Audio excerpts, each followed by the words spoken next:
and welcome to Be on the Ball, the season finale with me, Collie. This week I have by my side Paddy. Paddy, what's the crack? Yo, what's the story, man? Last one of the season, I'm getting emotional. I know. It's gonna be a long break, a long summer break. But I feel like a footballer where we're on holiday mode now, and we deserve a big long break after all the hard work we put in. I was going to come on pissed and act like Jack Grealish. I'm sure that's probably more entertaining than us just sitting here talking, isn't it? So, Paddy, it's the last one of the season. What we have planned on this one is we're going to look back at, I suppose it's going to be pretty much a season review. So we're going to look back at all the kind of the Premier League table at the moment. We're going to look back at some of the highlights of the season. We have a couple of clips that we're going to be popping up onto the screen as well. So we'll be watching little clips from previous episodes and kind of talking about them, having a little bit of a laugh about them. They're all funny clips in my opinion. There's nothing depressing or nothing. There's nothing shite. I don't think. I think they're all pretty much funny. Oh God, I'm nervous. I don't know how I feel about this. No, they're all good. They're all good. In my opinion, they're all good. So we're going to chat a little bit about. I suppose we'll give our opinion on the Champions League final. We'll talk about how that's going. We're gonna, like I said, we're gonna be talking about the Premier League and the final table and the drama of the last day, which was fucking unbelievable in my opinion. I don't know if you enjoyed it as much as I did. I think you might have. We'll discuss it in a while. Yeah, I'm quite. It's bittersweet. I'm happy and I'm sad. Yeah. So there's a few bits like that we're gonna chat about. So Paddy, I suppose the first thing we will chat about, I suppose, it's gonna be looking at the Premier League, isn't it? We'll have a quick look at how the league finished up. So I'm going to pop the league up onto the screen. So for anybody that's watching on Spotify, make your way off to YouTube and you'll be able to see what we're actually talking about here. So Paddy, we'll start at the bottom of the table there. Obviously, Norwich going down with Watford and Burnley on the last day of the season bottled it and got relegated, and Leeds survived. Were you shocked by how the last day went in terms of relegation battle? Absolutely, because I suppose on the last pod we were discussing who we thought would go down, and I was almost sure Leeds were gone. I thought Brentford. I didn't think they'd get out of the game because I didn't think Everton would get anything, which they absolutely didn't. They got absolutely hammered. Yeah. And who else was in the battle? It was Burnley, yeah. And Burnley, how did they do on the last day to see? They 2-1 against Newcastle, but they were at home. I thought they might get a point. I thought they might pick up a point. But no, they were pressing hard at the end of it. I did think they were going to get a point, and if they had got a point, although Leeds scored the winner, like at the time, if they had got that point, they probably would have stayed up. But obviously, Leeds scored the winner and fucking sealed the deal. I think you summed it up really in terms of nobody having any kind of sympathy for Burnley with what they done with Sean Dyche. I think that they all the good faith was gone with them then, and people were like, "Well, good luck to you, get out." Yeah, I'm sure. I know, although Sean Dyche, I doubt he was sitting there going, you shouldn't have got rid of me. I'm sure he was sorry to see his team going down. But he'll be back. He's a good manager.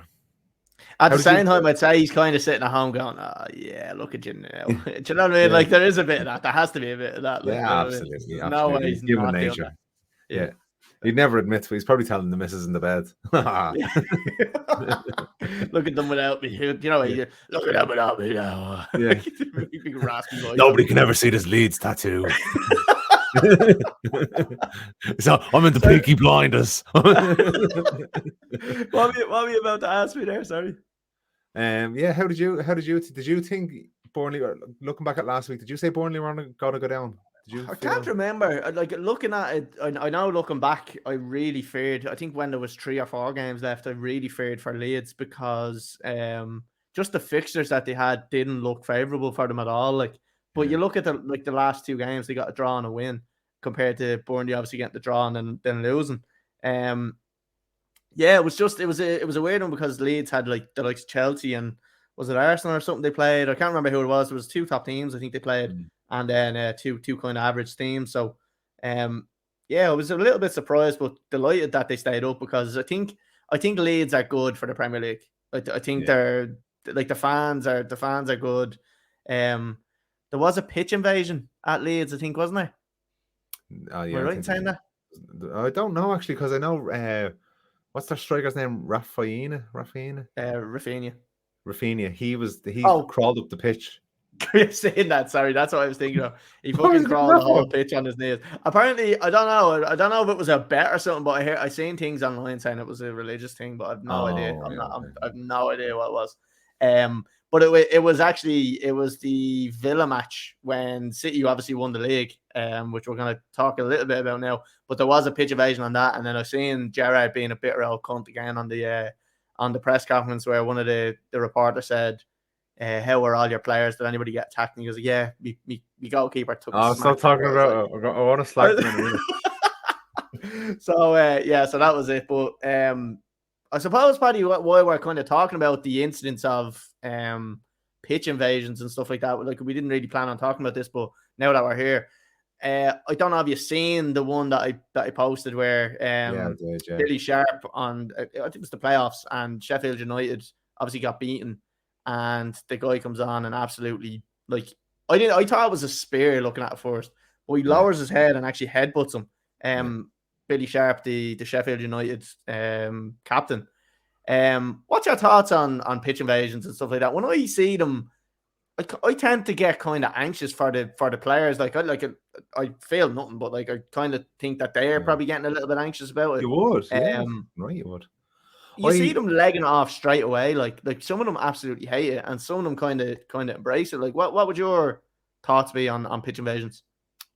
Before the video you put up and before that one, I wouldn't have thought much about them, to be quite honest with you. But that one now has set a precedence, and you've noticed there's been 2 other incidents of Patrick Vieira, the incident with him, and then the Aston Villa keeper at the weekend.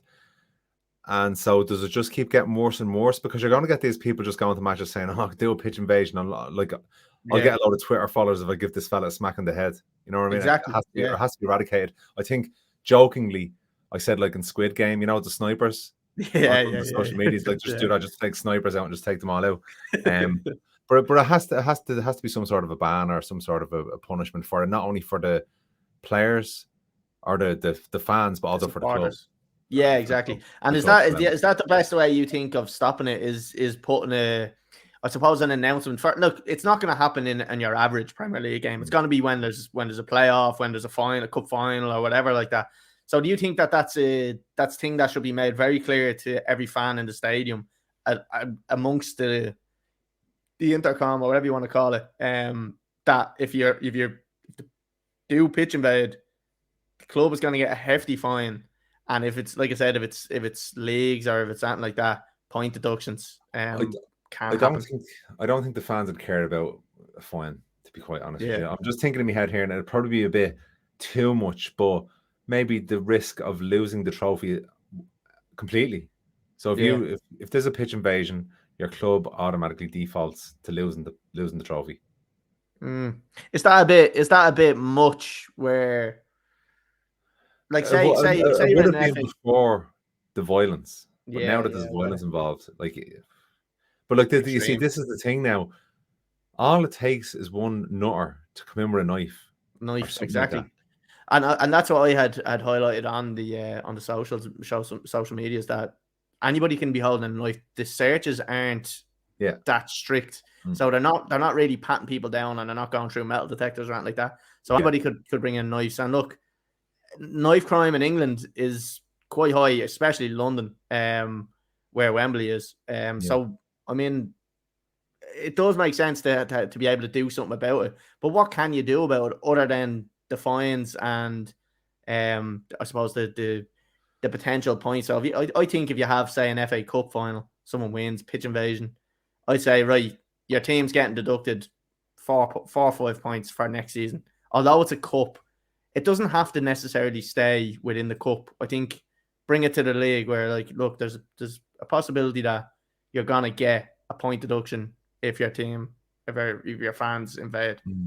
Now, the clubs won't have any control over that, and they'll probably say that we can't control the fans running onto the pitch. But I think if you make it well aware and the club release statements saying this is a serious matter, do not, under any circumstances, after do it. Tragedies like, say, Hillsborough and stuff like that, you see, you couldn't put up, say, barriers at the side. Yeah, because I remember seeing it in Italy and stuff like that. It just couldn't be done. Anybody that's watching the pod as well, if you have any comments or thoughts, leave them in the chat as well, and we can read them out and discuss them as well. Yeah, I don't know. It's a tough one. Like, how do you police that, and how do you really punish the people that are doing it? Because some people don't care. I suppose if you do put in good enough deterrence, 90% of the people won't do the pitch invasion. And then if you've only got 10% coming on, you can deal with that. The stewards can deal with that, so yeah. And the thing is, like, it'll almost police itself, because if the smart fans know, right, look, we're gonna get fined, we're gonna get blah blah blah, we're gonna get this, they'll almost be trying to stop the people running onto the pitch themselves. You know, that type of way. Like, it's like absolutely. they're watching their own. They're watching out for their own. It'll be a taboo nearly to run onto the pitch. Exactly. Yeah. So it'll be frowned upon to do that. So that's my opinion on that. I suppose we won't talk too much about it. Actually, the Patrick Vieira incident. What did you make of that one? I have fair play to him. Yeah, fair play to him. Yeah, your man was in his face, and I actually seen the video that your man was taking of Vieira. Like, he was goading him. He was looking for something. Like, I have to admit, I did laugh. It was quite funny when you see it in the face. Like, it was funny, but you deserve a boot if you're going to do that to him. Like, I'd say he shit himself. Did you see him, sure? Yeah. Vieira barely even touched him, and he fell onto the ground and all. I'd say there was a little bit of poop in his pants and all when he got up, I'd say. That was funny. But no, fair play to Vieira. I think he was well within his rights there, and it was good to see that he didn't get any charges against him, which was nice to see. Paddy, I was thinking, should we just pull up one of our kind of season highlights while we're kind of in the middle of this and have a play off? What do you think? Maybe. Okay. I have one here that it was an ongoing thing for ages, and then there was a massive twist in the end of it that I think you might know what I'm talking about. But I think we're gonna just have a quick look at this one, Paddy, and tell me what you think after, all right? Villa's the Turkey has the fashion show, lads. I'm just gonna go and sleep behind here. Well, I prefer not to do fashion show ever. No. Fashion show's been done. We're gonna go fashion show now. So we can flow through this. Yeah, exactly. Are you a fan of No. Before you even say anything, I'm not a fan of anything to do with this section, like this jersey. Crest. What do you think of this gorgeous Leeds top? This home. Paddy is pretending to be dead. This is Paddy's whole thing for it now. He's pretending to be dead the whole time. Hope he's not pretending. It looks like somebody illiterate wrote the sponsor. Paddy, what do you think? So he's both like it, yeah. Love it. I think it's shit. Manchester United. So let me just bring. Okay. Did you just say Manchester United, darling? Hold on till I fix it. Oh, let me talk about it. Show me the contours. Oh, for fuck's sake. A little bit about this. What do you think? Absolutely fabulous. Look at the way the seams are threaded. Look at the shade of red. It's just absolutely beautiful. The team viewer and the square with the circle in the middle, and then the two arrows, absolutely phenomenal. The Adidas 3 stripes, classic. Con on the sides, not too sure what that means, but beautiful. Adidas, absolutely 10 out of 10. Yeah. Now, talk to me about this one, Paddy. What do you think? I love it. It's for the modern man. You know, it's pink on the 3 stripes, the con, the advertising is just absolutely fabulous. The crest is white and pink. The blue and white brings you back to the days of old, you know, the old classic United away kits. The white trims. It fits really, really it's really well. Paddy, don't be like that. Yes, absolutely amazing. I'm going to go 10 again, 10.0.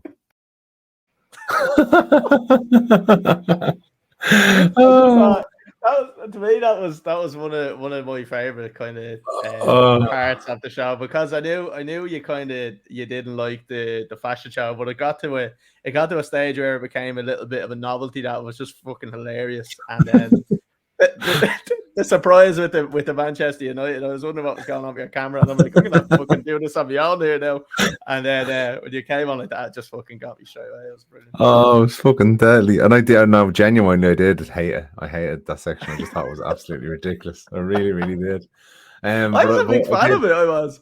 But we were getting comments in, like after about 4 or 5 weeks of doing it, we start getting comments in going, ha, Paddy hates it, ha. Yeah. So I was like, oh, that's mad. Then I start thinking about when the United comes around. But I was just so happy you ended it after United then. So I was like, oh God, because I don't know if I could have done it anymore. You brought it back last week. I'd say the only reason that we stopped it was because we started getting guests on after that. So I think that was pretty much around the time when we started getting guests on. So that might have been your saving grace there. Like. That's right. Thank you, guys. Paddy, look. Thank you. Well, actually, I was more impressed with the amount of different backgrounds and costumes during the season. Yeah. Fucking hell. Like Christmas, Halloween. I don't know. That was very good. So yeah. Good. So Cheers, that Scotty. was a good one. And fair play for putting it together. That was great. No worries. Right, Paddy, back onto the league table. So we're going to jump back onto it.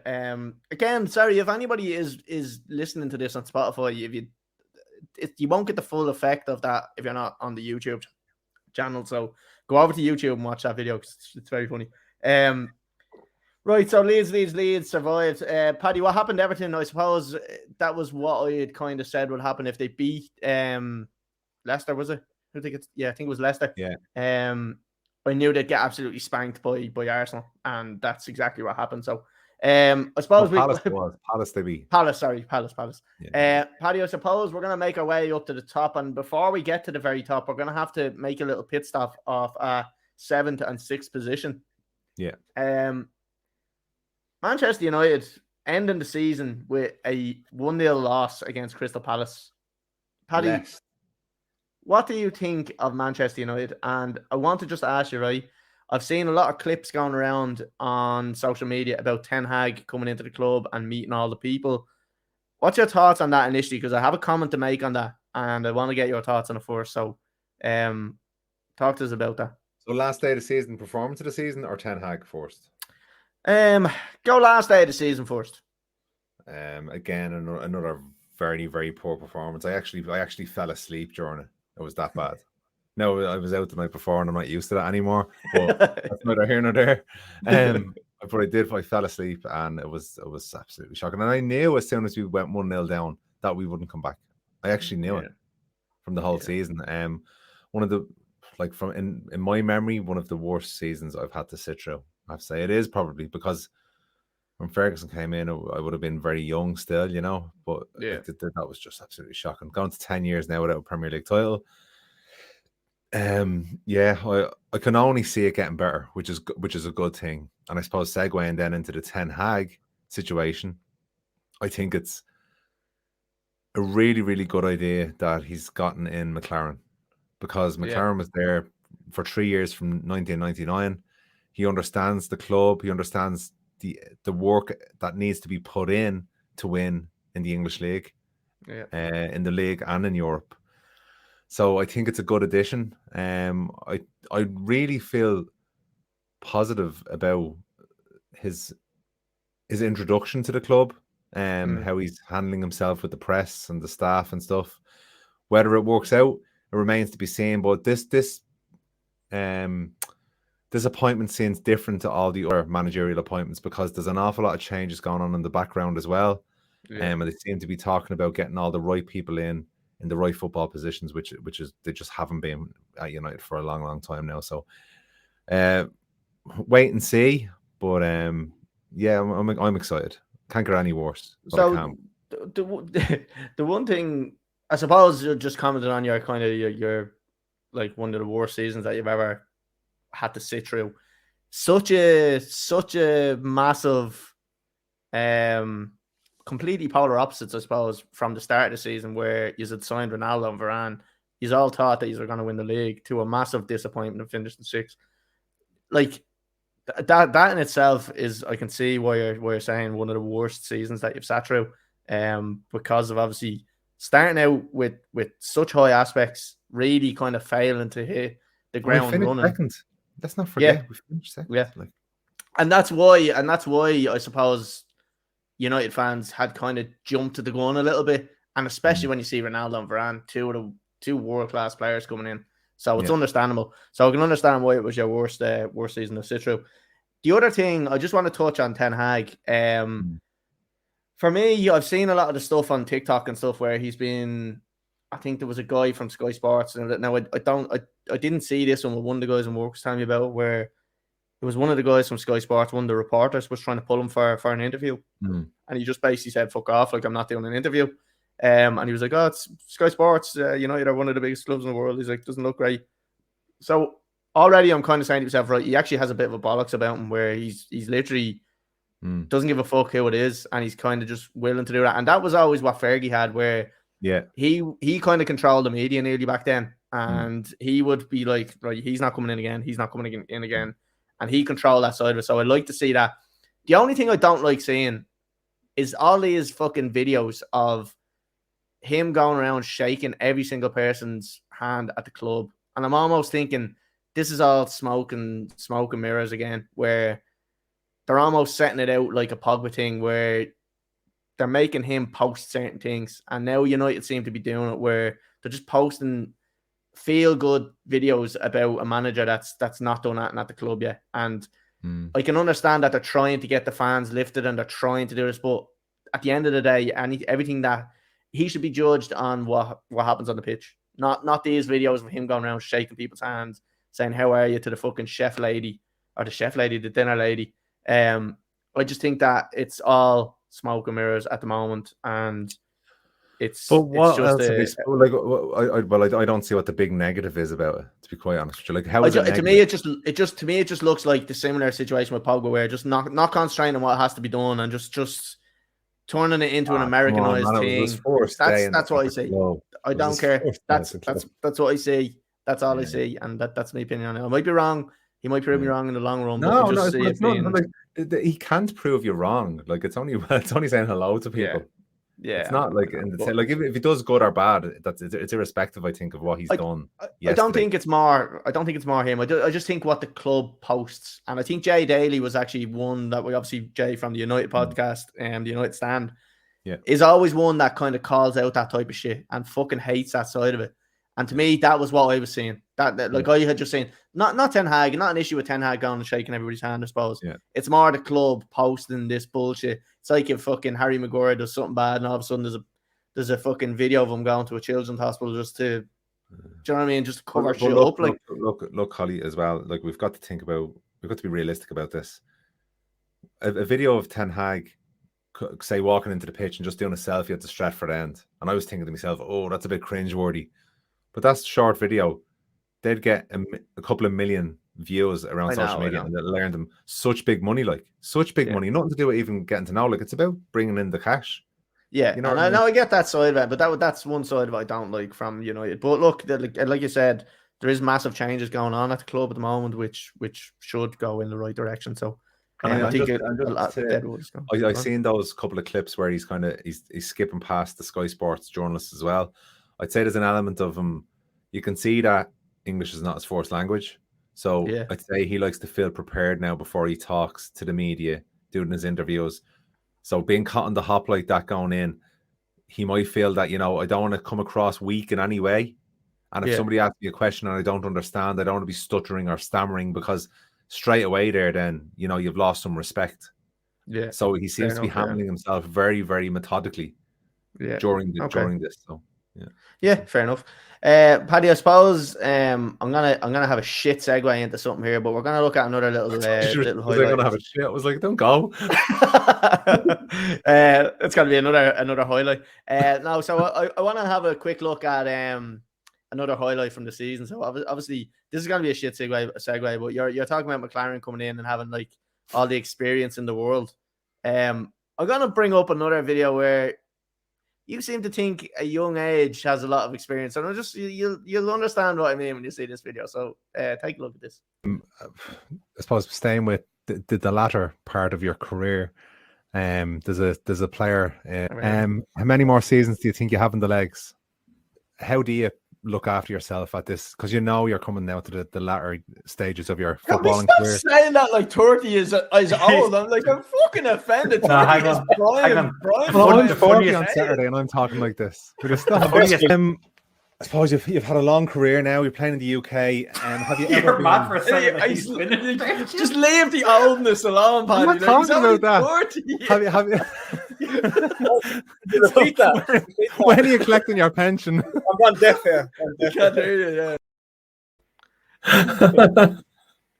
So, Paddy, you seem to love giving the guests absolute shit. When anybody's coming near the age of 30, you think they're retiring in the next year. So like, he was more than 40.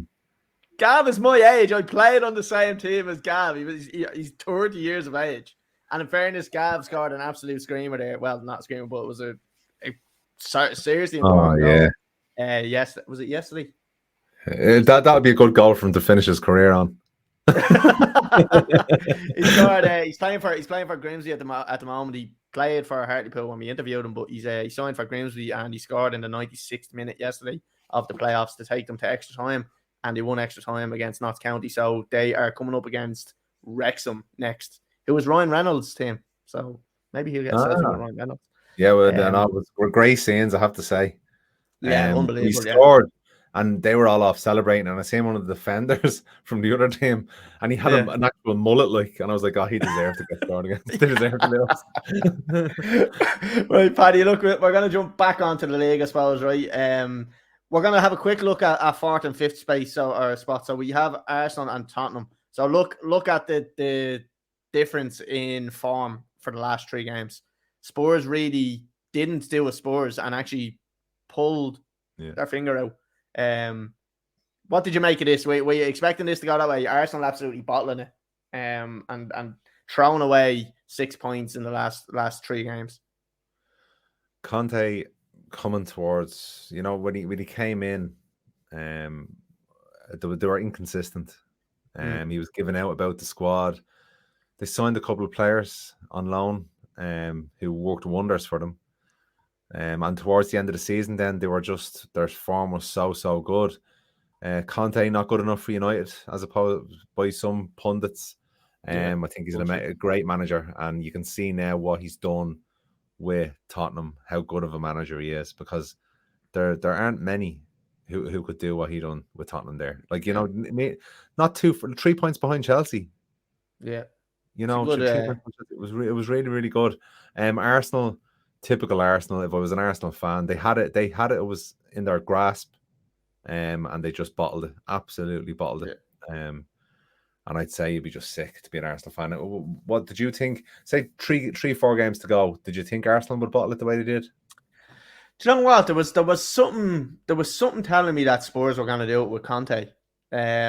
And I don't know what it was. I think it was just the experience of the manager there that got them over the line. Look, Arteta, like I don't know what to make of him as a manager. He obviously worked under Pep and has a good bit of knowledge tactically, I think. But Conte is just a serial winner and just usually gets the job done. And he's done it here for what was required. He got the job done. Look, we looked at it straight away when he came into the Premier League. We said that him making Spurs go from the least running team to the highest running team in the space of 2 weeks was unbelievable. Like that alone just shows what type of manager is, that he doesn't accept. And I actually remember a comment that John Terry had said. I'm sorry, I always bring up John Terry in the podcast, but I think he met him in the off season and he was still asking him about his fitness, and it was only literally 2 or 3 years ago. And Conte was talking about his fitness and saying he'd never been as fit with any other manager other than Conte.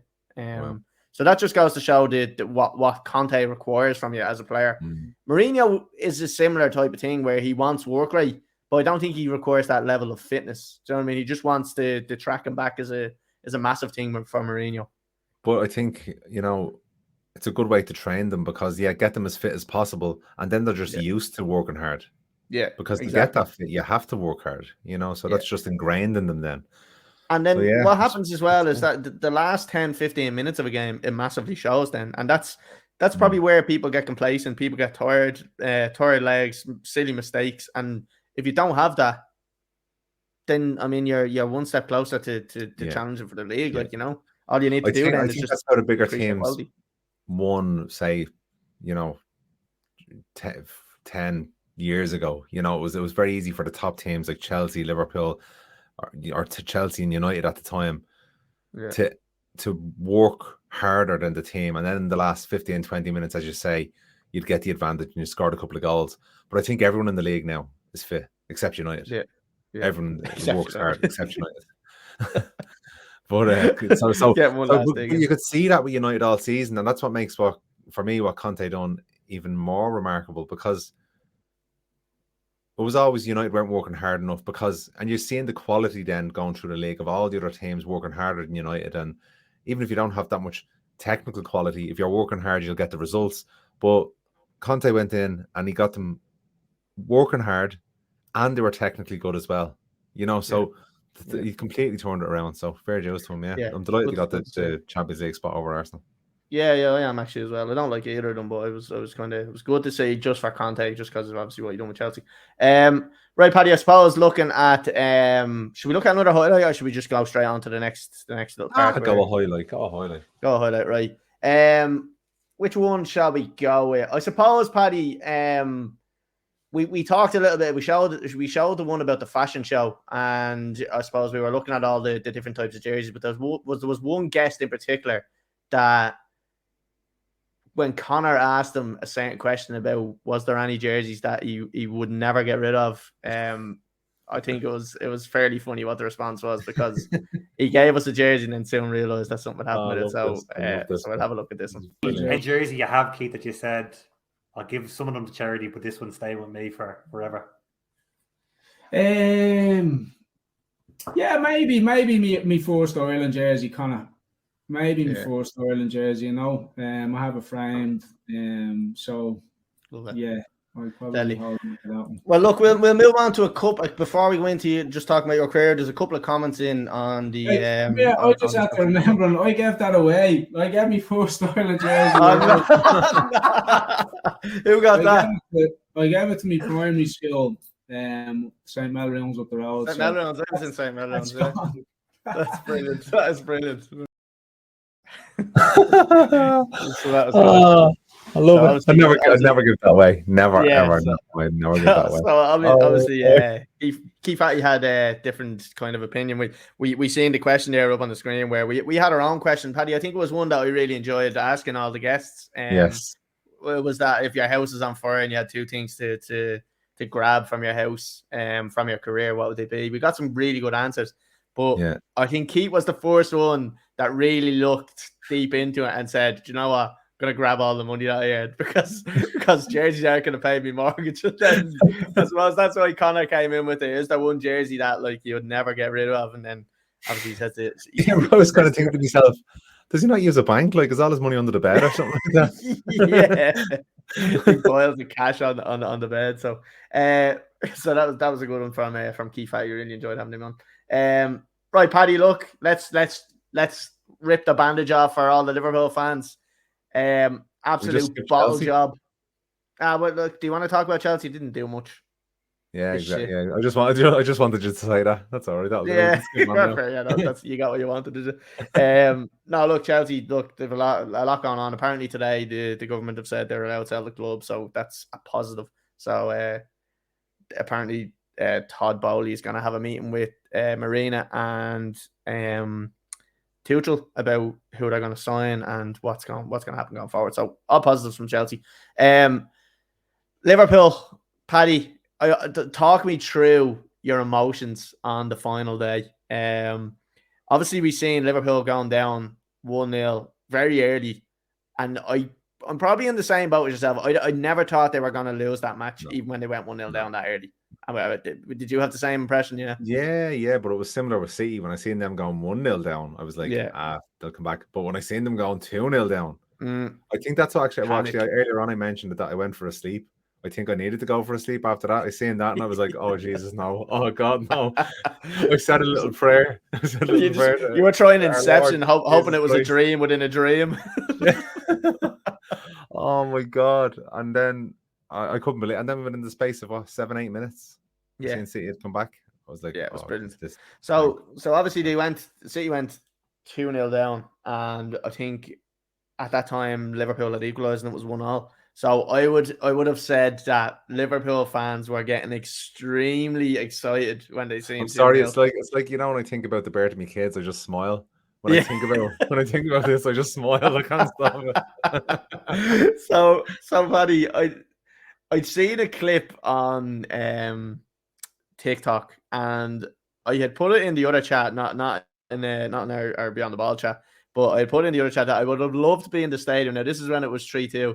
And I say, I would have loved to be in the stadium and pretended to be on the phone and went, oh no, it's 3-3, it's 3-3, and start fucking getting the fans up. Someone done it. Somebody done it. And I swear to God, it's absolutely priceless.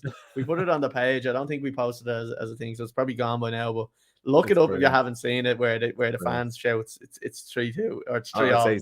And yeah, he probably didn't make it out, but I just thought it was funny. So Paddy, come here.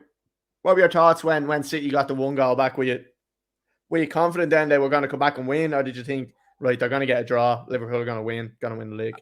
Yeah, I'd love to say I was tracking it, minute by minute, because I'm on a football pod now. But as I said, I was asleep. Yeah. So I woke up at the 85th minute of all the games, and I was tracking it from them. But at that stage, then City were 3-2 up. Yeah, and I couldn't believe that Gerrard slipped up again. I couldn't believe that he slipped up again. Slippy G, done us a favour. He blew it for Liverpool when he was a player, and he blew it for Liverpool when he was a manager. I love to see it. But right, in all fairness, right, great points total.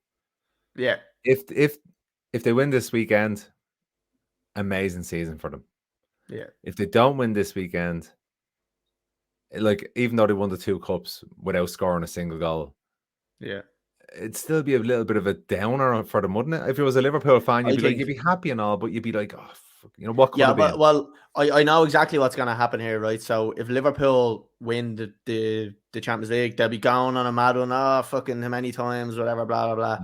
If they don't win that, they're going to be like, what, we won through 2 trophies and we were in every single thing. And it was going to be one of these things, hindsight and all this stuff where they look back on the league now and they're like, right, we've won 2 fucking cups. That's actually pretty good. But the worst thing about it for me was that they were the majority of these Liverpool fans going on about the quadruple were claiming to be the best team that's ever existed. They didn't win. They didn't win the league. Yeah. They won 2 cups without scoring a goal. And I'm going to say that Chelsea were 100% the better team over both of them legs. Now, that's not just me being biased, because I was speaking to a Manchester United fan who's probably a little biased as well. But I was speaking to him at work, and he was saying that Chelsea, he's very kind of neutral when it comes to opinions. He has no problem saying that Liverpool are a great team, but he was also under the opinion that Chelsea were the better team over the 2 legs. And for them to kind of fall off with only the 2 cups, the 2 mediocre cups, I suppose you call them. Look, now, as a Chelsea fan, you offered me 2 of them cups, I'd fucking snatch your hand, but I just think it would be a letdown for them, and I think they wouldn't be happy. Take a loser's medal at this stage. Take a silver medal. A podium finish. So I just think they'd be severely disappointed. Paddy, we're kind of dragging it out a little bit. I suppose we'll get off this, will we? Yeah, go for it. Yeah. What's next? Right. What we got next? We're going to jump off. So, I suppose we're going to look back at another little highlight. Yeah, let's go for it. So I suppose we were talking a little bit about managers there in Ten Hag. So actually, can I look at the videos we have now as well? Yeah. Right. Go on now. Go on. You play what you were going to play. Right. So I just wanted to bring one up. So obviously we were talking a little bit about Ten Hag as a manager and how he's going to kind of run things. But there was another guest we had on who had a love-hate relationship with one of his managers, and this story here is one of the best things I think that's come out of the podcast this year. And we put it up on TikTok and it's done very well. It got something like 18,000 views on it. So here is Mr. Paul Bourne talking about Roddy Doyle. So check this out. Stadium. We were 4-0 down. If Roddy lost the game, he was getting sacked. So no pressure. So we're 4-0 down at half time. It's fucking pissing down. My sleeves are down around, into the hands like this. So, yeah. We go into the half time and Roddy walks in. The old, when he fucking throws that Crombie up onto the hanger, someone's in it. And he didn't even look. He just threw it and it landed on the hanger. So he's going around the whole change room and he's going, you, fucking you. And he comes to A.B. John and says, see, fucking you. You're like fucking Bambi on ice. He goes, I'm going to change my boots now. He says, yeah, into your shoes and fuck off. You're going to get on. So I knew he was coming around to me. So he's going around this way. He was coming around to me. And I'm looking at the floor thinking, I'm not even going to fucking look up here. And he goes, and fucking you. I said, Roddy, listen. I said, listen, Roddy, before you start, I said, do you not hear what the Rovers fans are shouting? No, you fucking tell me what they're saying, Bonesy. You tell me. And I've gone, they're shouting, Polly Bones, boy, painted up the arse. And he goes, what? He says, do you know what you fucking do? He says, close your curtains. and we all just pissed ourselves laughing, and we went out and won 6-4 and changed the whole season around. Oh, love it. So that's a bit of Roddy. That's a bit of Roddy. Unbelievable. That's so good. I just want to say that I said Roddy Doyle, not Roddy Collins. Sorry, Roddy Doyle, fucking the movie. That was brilliant, Paddy. I don't know about you, but Paul was fucking. He was just a character, wasn't he? I actually really enjoyed. I really enjoyed talking to Paul. I think like he gets a little bit of slack online. I've noticed it even on some of the stuff we posted. I always get this thing spoof and shit like that. I really. People are judging him without actually knowing the guy. We spoke to him before, and I think he's a fucking gent. He is. I think he'll admit it himself that his reputation precedes him. Yeah, you know what I mean. So like what he would have been like in his younger life, sometimes carries through with him. Like, and he'll accept that himself. But I have to say, one of the nicest guys I've ever talked to. He was a gentleman coming on the podcast, and then he was so entertaining when he came on as well. Really nice guy. Actually, the brother-in-law put us in contact with him, so I have to say thanks as well. It was a really good guest to have on. Yeah, I have to say so. Thanks very much, Paul. We'd love to have you on again, because I'm sure he has loads more stories. Oh yeah, I'd say he's full of stories. He's brilliant. He's brilliant at the story. So I have to say that story and then the Pico story were my two favorites for the season. Do I not have the Pico one here? No, I know it's the. So I just wanted to talk about it a bit. I thought I fucking put it up. Pico Lopez when he was playing against Zlatan Ibrahimovic. Yeah. And Zlatan asked him to show me your balls. I couldn't stop laughing, I swear to God. But he also said AC Milan were one of the classiest clubs that he ever came across. They stayed at the Tallaght Stadium afterwards and signed autographs and the whole shebang, and he couldn't talk well enough about them. But Zlatan being Zlatan, I have to say it was one of the highlights of the season for me. I thought it was really good definitely. I thought I had that one up, and because I actually had it clipped out on my phone, I just never uploaded it here to show it. For anyone if you want to see that video, it is on our TikTok page. I think it might be on our Instagram page as well. So Beyond the Ball, you'll find us on TikTok. Go and check it out there, because brilliant story, very funny. Paddy, I suppose, what else were we going to talk about? Well, actually, seeing as I have access to the videos now, I'd like to play a clip. I wasn't actually on this show, but I remember you put it up, and oh my God, it was one of the funniest things I've seen all year. So I'm just going to play here and see if we can talk about it. There was boys that drunk that they were shitting in their hand and shaking people's hands. I kid you not. Pissing in cups. And telling people, neck this and we'll buy your drink for the night. And they didn't know.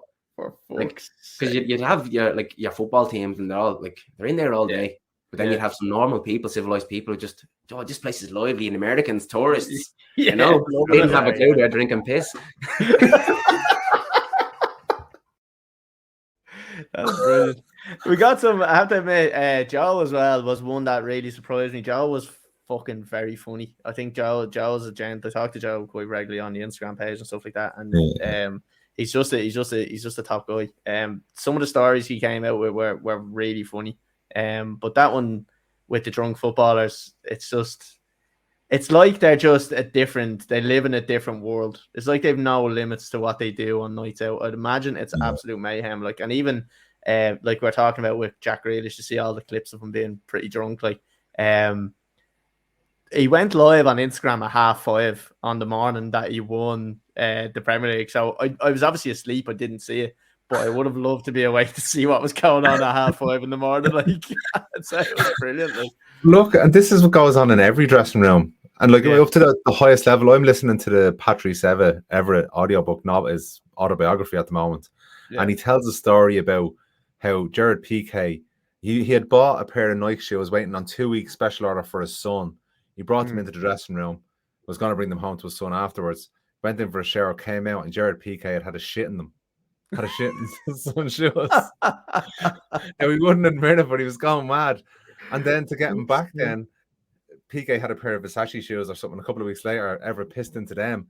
And Piqué came out, put his shoes on. He was like, "Oh, wait, my shoes all wet." Like, it goes on at the top level. Like, it goes on everywhere. Like, it's absolute mayhem. Paddy, I suppose like there is a couple, 3 other clips. Like we're going on 45 minutes here, so I kind of want to just start wrapping up now and then kind of and we'll leave it at that. So, but I do want to show there is 3 other clips that that I want to show, and one of them in particular was we got to talk to Jake Mulroney, who was playing over in the MLS, who was recently signed for Orlando. He was playing with Atlanta at the time. And two of these clips are probably 2 of my favorite clips. I think Connor makes one of them, and then Jake kind of makes the other one, and you'll know which one I'm talking about for which one when you see them. So here's kind of Connor's little clip here now. We've all seen TikToks that are probably portrayed poorly about the fans in the league. And I'm conscious, obviously, that this might get clipped and fans of Atlanta will see it. We've all heard clips of the chants and...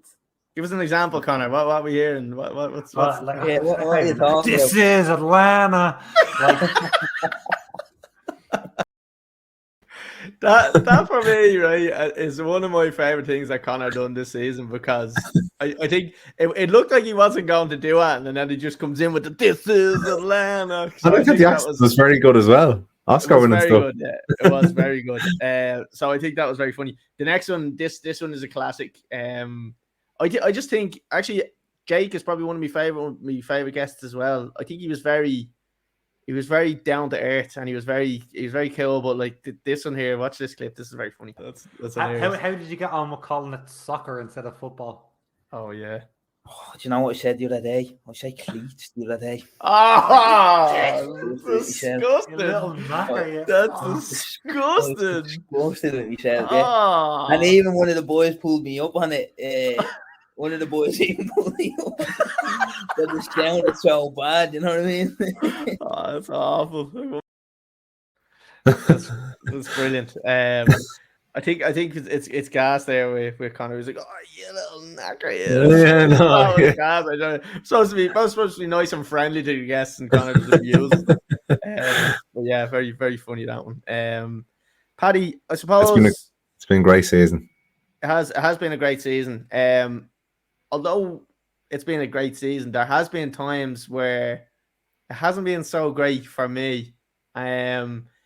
It was actually on the very first episode where you were talking to the Shamrock Rovers legend Mick Bourne. Yes.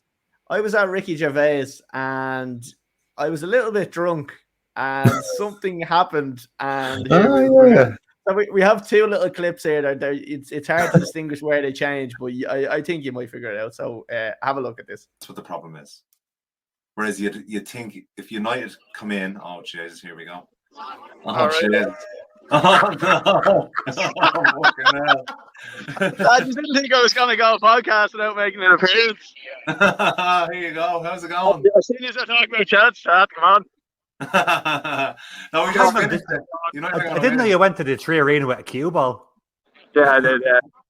Look, lads, all I done was I came on to say Chelsea are going to win 4-0, and that's it. That's all I wanted to say. I'm going to jump back off, and that's it. So, Paddy said United are gonna win 2-1. So, right, I'm off. I wouldn't bet on it.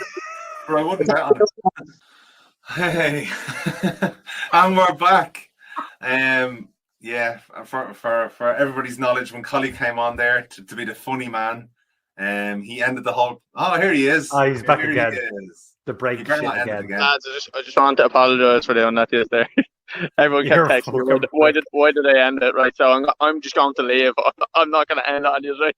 Yeah, please just leave. Yeah, just kick you out, Paddy. I don't know how to do it. All right, I'll kick you out. Go on. Kick you out, go on. Just try your phone in the bin. Just try your phone in the liffey there.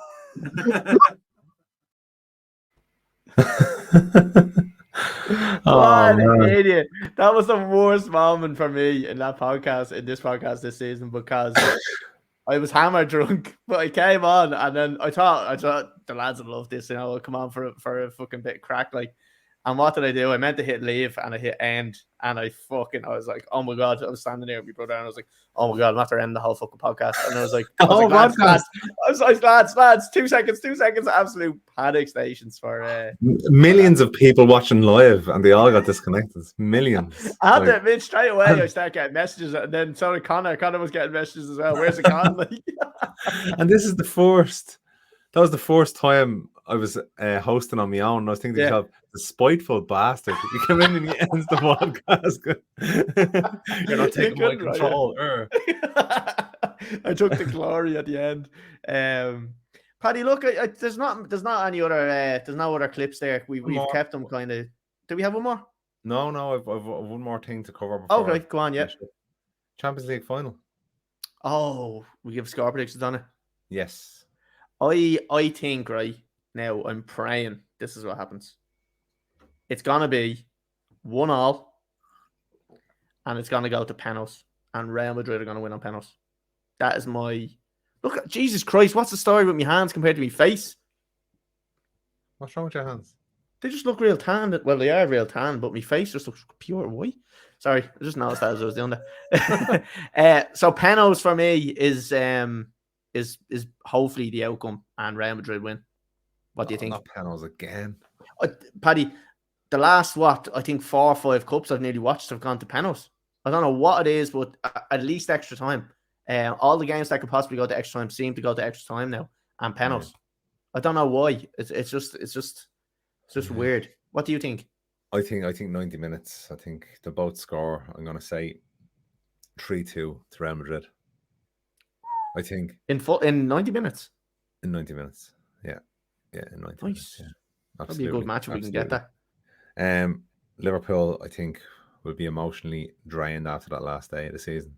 Again, they could use it as fuel. Like Madrid, like you see, this is the thing as well. You've got to think Madrid now won the league about a month ago, so are they going to be up to speed as much as Liverpool will be in terms of the competitiveness, getting to the second balls, the first balls? I would worry about Madrid in that way, but I do think with the way Madrid have gotten to the final, the path they have taken, it's nearly like they're meant to win it. Yeah, it was like that year Chelsea won it, like where it was just written for Didier Drogba, wasn't it? Yeah. Well, I don't know because I can't remember that. You should have worked that out. Everyone I remember is when United beat Chelsea in the final. No. We won't have that mentioned on the last podcast. Fuck's sake. When are we back? I suppose we'll be back. We're going to be back in August, so we've a good 2-month break. A lot is going to be happening. I'm not too sure. We haven't really had a discussion on what we're kind of going to be putting out over the next kind of 2 or 3 months.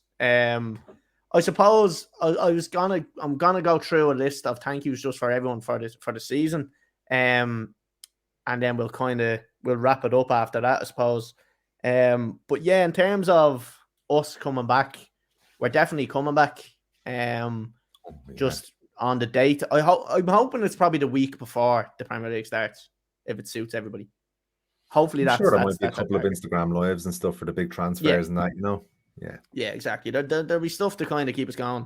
Paddy, myself, and yourself are going to probably be doing a good bit of streaming with football if we get a chance over the next kind of couple of weeks as well. If you thought any of these clips were funny, wait you see me play football. Hilarious. Yeah, so we're gonna be doing content, I suppose, is what we're gonna be doing. Free kicks, 2 touches, little drills with shooting drills is basically what we're after. I think they'll be good. I think they'll be good. I'll probably get injured straight away, and they won't happen. But look, hopefully they go well. Paddy, I suppose we're gonna wrap it up there. You're included in my list of thank yous, but I want to just say a personal thank you to you for coming on for the whole season. It's been an absolute pleasure having you on each week, whatever week you've been here. Have you any final statements for the season?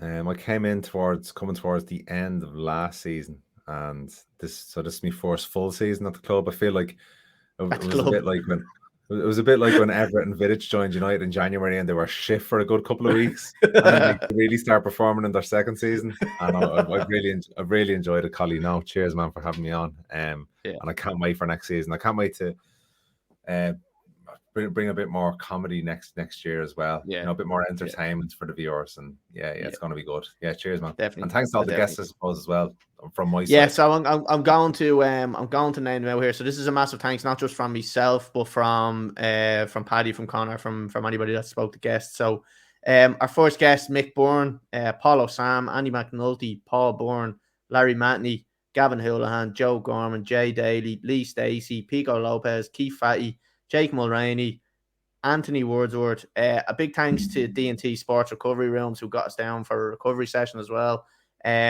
Look, a big thank to the lads, Melon, Lawler, Water, Chris, Connor, who's been on very regularly, and Paddy, like I said, yourself. But most of all, I want to say a massive thanks to all the listeners, all the followers, the viewers, wherever you may be, whether it's just liking one of the posts we put up on Instagram, whether it's just looking at a video we post on TikTok, whatever it may be.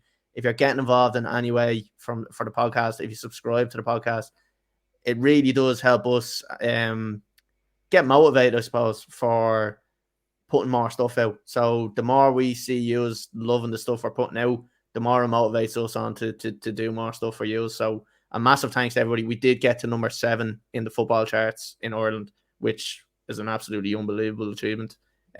Hopefully next year we can do one better. We can get, like I said, we are going to hopefully get more guests on. They won't be as frequent as we got this year because it kind of put us into a shoot for the stars, will you? You said we'll do one better. I want to do more than one better. I want to get 7 better. I want to get to number 1. Sorry, one. I meant we're going to go to number 1. But anyway, that's the aim for next season. We're hoping to get a lot more stuff out. For now, it is a massive break for us. I don't think we've taken a break for this long. So hopefully we can get stuff out and keep everybody engaged and everybody still enjoys it. We do hope you enjoyed the season. And yeah, I suppose, Paddy, final thanks for coming on, and I'll talk to you. I'm going to talk to you in a few minutes, but I'll talk to you in next August season when United are going to win the league. Come on, you heard it here first. You heard it here first. Come on, Ten Hag. Right, Paddy, it's been an absolute pleasure. We will see you on the next podcast, and thanks to everybody. Sorry, I never said subscribe, follow, fucking like, comment, all that shit as well. That's what you need to really do. So look, thanks from all of us here at Beyond the Ball, and we will see you next season.